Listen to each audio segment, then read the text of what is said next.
Aujourd'hui, nous allons fabriquer une comète. Alors il faut commencer par mettre de l'eau dans un bol.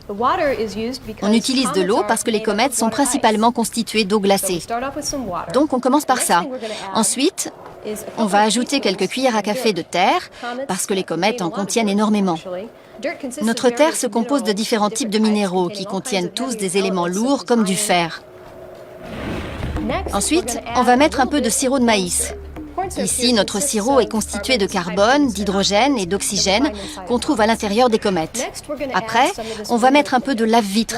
Un des ingrédients principaux de ce produit est l'ammoniac, qui est un autre composant chimique des comètes. Maintenant, on va mélanger tous ces ingrédients dans notre bol. On est prêt à ajouter la neige carbonique. Vous pouvez voir qu'elle glace tout ce qui se trouve dans notre sac plastique. Bon, voilà, nous avons notre comète.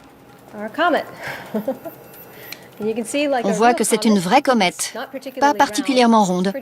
Elle est pleine de bosses et de fissures et couverte de terre. Maintenant, si on utilise cette lampe pour représenter le soleil, on peut voir l'effet que la lumière solaire va avoir sur notre comète. Regardez ce qui se passe. La chaleur provoque l'évaporation des gaz. Donc, quand une comète tourne autour du Soleil, sa chaleur commence à vaporiser certains matériaux organiques volatiles qui se perdent dans une longue queue qui peut s'étendre sur de grandes distances à l'arrière de la comète.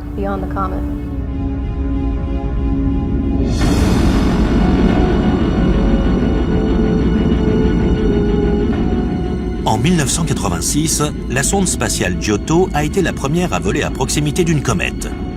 C'était Halley, la seule comète à passer assez souvent à proximité de la Terre pour qu'on puisse l'observer à l'œil nu plusieurs fois dans une vie humaine. La mission a révélé qu'Halley est lourdement chargée d'une molécule nécessaire à la vie sur Terre, l'eau.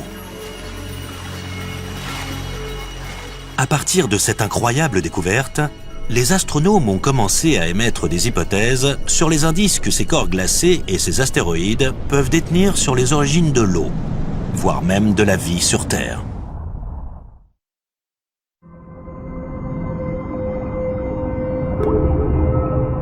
L'eau. Elle recouvre plus des 2/3 de la surface terrestre.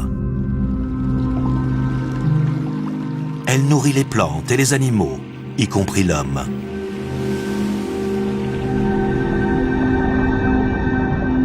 Mais cette eau pourrait-elle venir de l'espace? À l'origine, les scientifiques pensaient que les comètes glacées avaient fourni la plupart des ressources en eau de la Terre lors de la formation de notre système solaire.